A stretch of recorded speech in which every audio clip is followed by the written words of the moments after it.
Firman Tuhan hari ini telah diambil dari kitab Roma pasal 4 ayat 1 sampai 8. Penerus Juma akan membacakannya buat kita.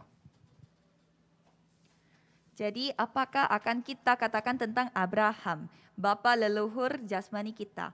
Sebab jikalau Abraham dibenarkan karena perbuatannya, maka ia boleh dasar untuk bermegah, tetapi tidak di hadapan Allah. Sebab apakah dikatakan nas kitab suci, lalu percayalah Abraham kepada Tuhan, dan Tuhan memperhitungkan hal itu kepadanya sebagai kebenaran.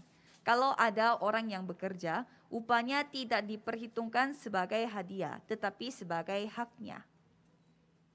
Tetapi kalau ada orang yang tidak bekerja, namun percaya kepada Dia yang membenarkan orang durhaka, imannya diperhitungkan menjadi kebenaran. Seperti juga Daud menyebut berbahagia orang yang dibenarkan Allah bukan berdasarkan perbuatannya. Berbahagialah orang yang diampuni pelanggaran-pelanggarannya dan yang ditutupi dosa-dosanya. Berbahagialah manusia yang kesalahannya tidak diperhitungkan Tuhan kepadanya. Amin. Ibu Anita akan memberikan khotbah dengan firman berjudul Saudara sungguh-sungguh telah diberkati. Mari kita mengakui iman kita, Yesus adalah Kristus, anak Allah yang hidup. Yesus adalah Kristus, anak Allah yang hidup. Mari kita saling memberi salam. Saudara adalah orang yang benar. King adalah orang yang benar. Ina adalah orang yang benar. Judul khotbah hari ini adalah Saudara sungguh-sungguh telah diberkati Tuhan. Diambil dari Roma 4 ayat 1 sampai 8. Kita sedang membahas kitab Roma setiap minggu. Melalui kitab Roma, Rasul Paulus menjelaskan bahwa kita tidak dapat diselamatkan oleh perbuatan manusia dan bahwa kita dapat dibenarkan oleh satu-satunya iman saja. Orang benar akan hidup oleh iman. Ketika Rasul Paulus menulis kitab Roma, penerimanya adalah orang-orang Yahudi yang tinggal di Roma kepada jemaat di gereja Roma. Pada waktu itu orang-orang Yahudi dididik dalam hukum Taurat sejak usia dini, sehingga mereka memiliki tabiat dengan hukum Taurat. Salah satu ciri hukum Taurat adalah perbuatan dan tindakan akan kepatuhan atau ketaatan. Oleh sebab itu mereka salah memahami bahwa keselamatan dapat diperoleh dengan menaati hukum Taurat. Sehingga Rasul Paulus membimbing mereka agar mereka dapat menjalani kehidupan beriman yang layak karena kehidupan hukum Taurat akan dapat mematikan baik diri sendiri maupun orang yang lain. Sebenarnya semua agama di dunia, termasuk Yudaisme, menunjukkan penampilan yang menuju Sang Diraja melalui kepatuhan dan ketaatan. Mereka berfokus pada kehidupan yang menyiksa tubuh sendiri untuk membuang segala nafsu, berbuat baik, dan menjalani kehidupan moral. Namun kekristenan sepenuhnya berbeda dari agama duniawi tersebut. Injil kekristenan adalah bahwa Allah telah membuka jalan keselamatan melalui Yesus Kristus. Sama sekali tidak perlu tindakan atau perbuatan manusia. Jika kita hanya percaya pada kebenaran rohani ini, kita akan langsung menerima hidup yang kekal dan langsung masuk dalam berkat yang menjadi anak-anak Tuhan. Sangat sederhana dan mudah. Malahan orang berpikiran sebaliknya bahwa keselamatan tidak begitu mudah dan perlu usaha keras mereka. Namun hanya butuh iman saja. Jika kita menerima sebagai pemberian apa yang telah diberikan Tuhan dengan rasa syukur, itulah cukup. Tidak perlu apa-apa lagi. Injil adalah anugerah Tuhan yang mutlak. Menurut pendapat saudara, apa itu berkat bagi saudara? kekayaan, ketenaran, kekuasaan. Apakah itu berkat jika terjadi sesuatu yang seperti saudara ingini? Semua orang di dunia tertipu dan keliru karena mereka memandang berkat dari sudut pandang Kejadian pasal 3, 6, dan 11. Awal dari berkat yang Alkitab katakan kepada kita dimulai ketika manusia yang telah meninggalkan Tuhan bertemu kembali dengan Tuhan. Inilah yang disebut keselamatan dan hidup yang kekal. Berkat keselamatan dan berkat memperoleh hidup yang kekal, ini adalah berkat terbesar dan mendasar dalam kehidupan. Dan juga saudara menerima berkat ini selain keselamatan. Apa itu? Saudara dapat menikmati Injil sejati dengan 3K, Kristus, Kerajaan Allah, dan kepenuhan Roh Kudus. Karena saudara menyadari dan menikmati fakta secara nyata bahwa Yesus adalah Kristus yang menjadi solusi atas segala masalah. Mari kita saling mengakui seperti ini sekali lagi dengan orang yang di sebelah saudara. Saudara sungguh-sungguh diberkati Tuhan. Saudara sungguh-sungguh diberkati Tuhan. Saya memberkati setiap jemaat Indonesia dalam nama Yesus Kristus. Kiranya saudara dapat menjalani kehidupan kenikmatan sejati seiring dengan menyadari sungguh-sungguh berkat yang telah diberkati Tuhan. Pokok bahasan yang pertama adalah berbahagialah orang yang dibenarkan Tuhan. Dalam ayat 1 sampai 3, jadi apakah akan kita katakan tentang Abraham bapa leluhur jasmani kita? Sebab jikalau Abraham dibenarkan karena perbuatannya, maka ia beroleh dasar untuk bermegah, tetapi tidak di hadapan Allah.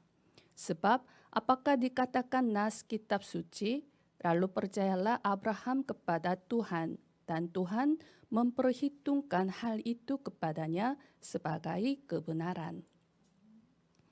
Rasul Paulus menggunakan contoh Abraham untuk menjelaskan bahwa karena kasih karunia kita diselamatkan oleh iman, bukan perbuatan, bukan hasil usaha kita. Ada beberapa alasan mengapa Paulus menggunakan Abraham sebagai contoh.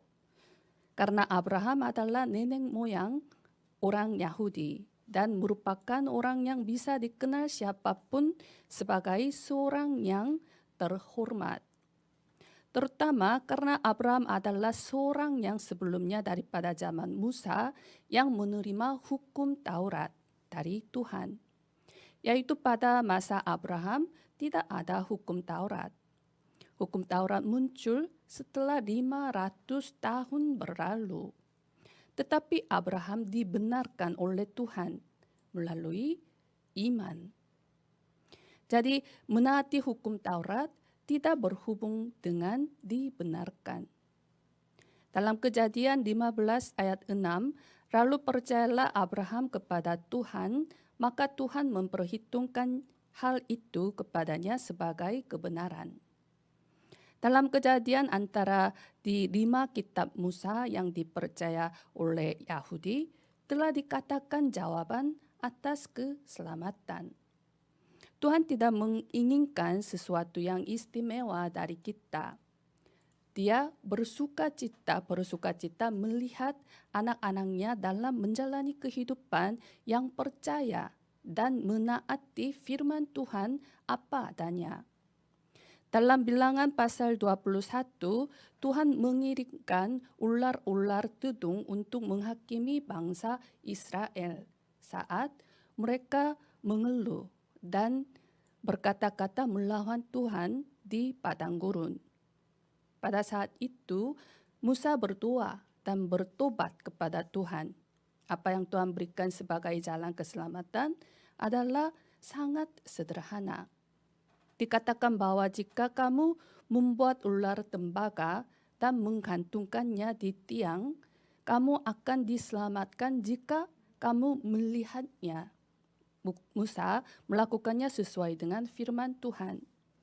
Dalam ayat 9, lalu Musa membuat ular tembaga dan menaruhnya pada sebuah tiang. Maka jika seorang dipagut ular dan ia memandang kepada ular tembaga itu, tetaplah ia hidup.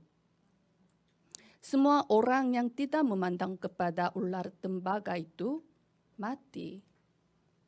Sebaliknya, semua orang yang melihat memandang kepada ular tembaga itu dengan hanya percaya pada perkataan itu hidup. Banyak orang tertipu oleh kesederhanaan ini. Mereka salah paham bahwa mereka dapat mencapai jalan keselamatan melalui tindakan khusus atau usaha keras mereka. Namun, Injil tidak begitu. Tidak perlu usaha manusia. Tuhan tidak akan pernah meminta apa-apapun. Jika kita membaca ayat 9-13, Rasul Paulus menekankan fakta bahwa Abraham dibenarkan sebelum dia disunat, dan juga mematahkan gagasan orang Yahudi tentang sunat sebagai syarat keselamatan. Pada saat itu, orang-orang Yahudi berpendapat bahwa syarat keselamatan adalah melakukan tindakan memotong kulit ari kelamin laki-laki. Bagi mereka, sunat adalah kebanggaan dan dasar kebenaran. Sehingga Kristen pergi ke sinagoga Yahudi untuk beribadah dan seorang rabi berkhotbah untuk mengasihi sesamamu seperti dirimu sendiri. Jadi ia berpikir bahwa Yudaisme mirip dengan kekristenan. Tetapi dalam kalimat berikutnya dia baru sadari perbedaannya. Sesama tersebut berarti hanya mereka yang disunat, katanya. Para rabi Yahudi menganggap sunat sebagai syarat keselamatan. Sejauh mereka mengajarkan bahwa mereka yang disunat tidak akan pernah ke neraka. Tuhan memerintahkan surat sebagai tanda perjanjian, bukan sebagai syarat keselamatan. Sunat juga dilakukan dalam Kejadian pasal 17. Setelah Abraham dibenarkan dalam Kejadian 15 ayat 6, yaitu setelah 14 tahun berlalu. Dalam ayat 13, sebab bukan karena hukum Taurat telah diberikan janji kepada Abraham dan keturunannya bahwa ia akan memiliki dunia, tetapi karena kebenaran berdasarkan iman. Amin. Kebenaran berdasarkan hanya dari iman. Saya harap saudara teguh memegang pada fakta bahwa kita telah menerima berkat yang dibenarkan oleh hanya iman saja. Amin. Dan juga kita tidak boleh menghilangkan bahwa berkat-berkat ini diberikan kepada kita oleh kasih karunia Tuhan yang mutlak, tanpa mengingat kesalahan masa lalu atau melihat keadaan kita atau penampilan kita. Dalam Yohanes 6 ayat 47, aku berkata kepadamu, sesungguhnya barang siapa percaya, ia mempunyai hidup yang kekal. Amin. Amin. Mereka yang percaya memiliki hidup yang kekal telah memperolehnya, bukan akan diperoleh. Saya memberkati setiap jemaat Indonesia dalam nama Yesus Kristus. Kiranya saudara menikmati Injil yang telah menjadi orang benar selama 24 jam sehari dan menjalani kehidupan yang membuat karya 25 jam dan kekekalan. Amin. Pokok bahasan yang kedua adalah berbahagialah orang yang dibebaskan sepenuhnya. Dalam ayat 4-5, kalau ada orang yang bekerja, upahnya tidak diperhitungkan sebagai hadiah, tetapi sebagai haknya. Tetapi kalau ada orang yang tidak bekerja, namun percaya kepada Dia yang membenarkan orang durhaka, imannya diperhitungkan menjadi kebenaran. Rasul Paulus memberikan contoh kepada orang-orang Yahudi yang memaksakan pendapat bahwa dapat diselamatkan melalui perbuatan. Ketika seorang pekerja menerima upah untuk pekerjaannya, ia menganggapnya sebagai gaji yang wajar, bukan sebagai anugerah. Namun, jika mereka menerima upah, meskipun tidak sama sekali bekerja, mereka akan menganggapnya sebagai hadiah yang besar. Mereka akan hanya dipenuhi dengan rasa syukur. Sama halnya seperti kita dibenarkan di hadapan Allah. Dan Rasul Paulus menekankan sekali lagi melalui contoh Daud yang hidup setelah hukum Taurat, diberikan bahwa dibenarkan adalah anugerah Allah yang mutlak. Dalam ayat 6-8, seperti juga Daud menyebut berbahagia orang yang dibenarkan Allah bukan berdasarkan perbuatannya. Berbahagialah orang yang diampuni pelanggaran-pelanggarannya dan yang ditutupi dosa-dosanya. Berbahagialah manusia yang kesalahannya tidak diperhitungkan Tuhan kepadanya. Daud merupakan tokoh yang mewakili bangsa Israel bersama Abraham juga. Mereka bangga dengan Daud sampai-sampai bintang Daud ada di bendera Israel. Oleh sebab itu, Paulus menjelaskan bagaimana Daud dibenarkan melalui kutipan firman dari Mazmur 32. Mazmur 32 adalah bagian yang paling tepat menunjukkan hati Daud setelah menderita karena dosanya. Namun satu hal yang Daud sadari dalam proses kesakitan ini adalah tidak penting seberapa keras dia berjuang melawan dosa-dosanya. Itu tidak ada gunanya. Tetapi saat dia mengakui dosa-dosanya di hadapan Allah, Tuhan mengampuni tanpa syarat. Dia adalah orang yang telah diampuni tanpa syarat. Rasul Paulus menekankan fakta bahwa Daud dibenarkan bukan karena ia adalah raja yang agung, tetapi karena Tuhan memiliki belas kasihan tanpa syarat dan menutupi pelanggaran-pelanggarannya. Salah satu hal yang dapat menghalangi kehidupan beriman saudara adalah rasa bersalah. Sebenarnya ketika kita hidup sebagai orang tidak percaya, kita tidak dapat sadar akan dosa. Tetapi setelah kita menjadi orang percaya, kita diperlihatkan mengenai tindakan atau pikiran yang tidak layak di hadapan Allah. Namun, jangan kecewa dan jangan menyerah. Yang penting adalah untuk memperbaharui diri sendiri, bukan melanda ke dalam rasa bersalah. Setelah mandi, kita semua akan bersih. Dalam Roma 8 ayat 1-2, demikianlah sekarang tidak ada penghukuman bagi mereka yang ada di dalam Kristus Yesus.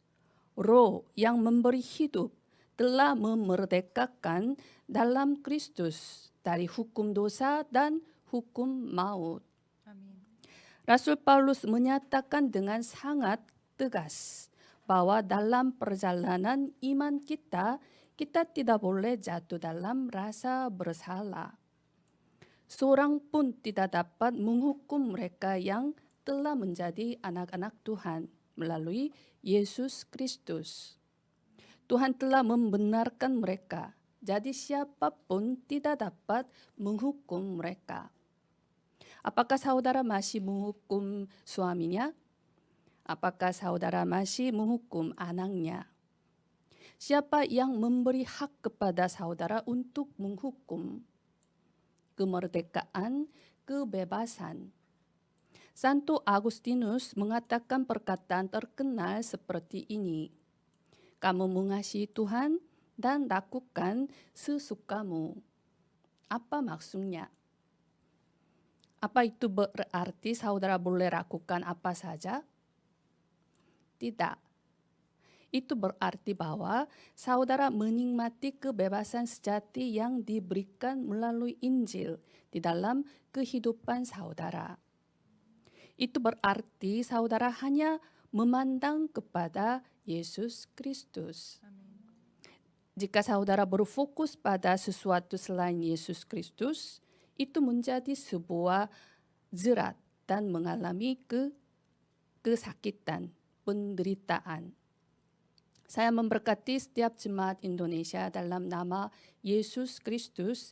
Kiranya saudara dapat menjalani kehidupan beriman Alkitabiah sambil menikmati kebebasan sepenuhnya dengan sikap rohani oleh hanya 3K, Kristus, Kerajaan, Allah, dan kepenuhan Roh Kudus. Amin.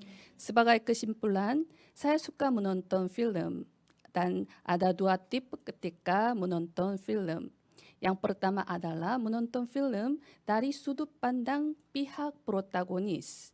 Dan yang lainnya adalah menonton film dari sudut pandang pihak kritikus. Namun ada perbedaan besar antara kedua tip. Jika menonton film dari sudut pandang protagonis, mereka merasa pengalaman yang realistis sambil menangis dan tertawa tergantung pada peran protagonis. Sebaliknya dari sudut pandang kritikus, sulit untuk mengalami rasa seperti tersebut karena berkonsentrasi untuk menganalisis dan mengevaluasi kelebihan atau kekurangan dari film tersebut. Hal yang sama berlaku di bagian rohani. Ketika kita mendengar firman Tuhan, kita harus mendengarkannya dari sudut pandang protagonis. Jika kita mendengar firman Tuhan dari sudut pandang kritikus, kita tidak akan menerima anugerah karena berkonsentrasi untuk menganalisis dan mengevaluasi. Akibatnya, kita tidak dapat menerapkan firman Tuhan dalam kehidupan kita. Maka kita menghilangkan kesempatan untuk mengalami pertumbuhan rohani. Orang Yahudi juga sama. Pertumbuhan rohani mereka tidak ada karena mereka hanya melakukan tindakan sebagai kritikus. Kita harus memiliki sikap rohani seperti sederhana, setia, dan selanjutnya. Kita harus menjalani kehidupan yang menaati firman Tuhan dengan sederhana, setia, dan selanjutnya. Sebenarnya semakin menghitung firman Tuhan semakin merugi. Jika kita percaya pada apa yang diberikan kepada kita melalui firman mimbar dan melanjutkan dengan satu hati, penuh hati, dan kontinuasi, kita akan melihat kemuliaan Tuhan. Amin. Inilah kehidupan CVDIP. Saya memberkati setiap jemaat Indonesia dalam nama Yesus Kristus. Kiranya saudara dapat mengalami berkat yang kemegahannya kemudian dengan menjalani kehidupan menggenapi perjanjian. Mari kita berdoa. Kami mengucap syukur kepada Tuhan yang telah membenarkan kami. Kiranya kami dapat menikmati kebebasan sejati dalam kehidupan kami. Biarlah kami dilengkapi dengan tabiat Injil menggantikan tabiat legalisme kami. Sehingga kami dapat menghidupkan diri sendiri maupun orang lain. Kami berdoa dalam nama Yesus Kristus. Amin.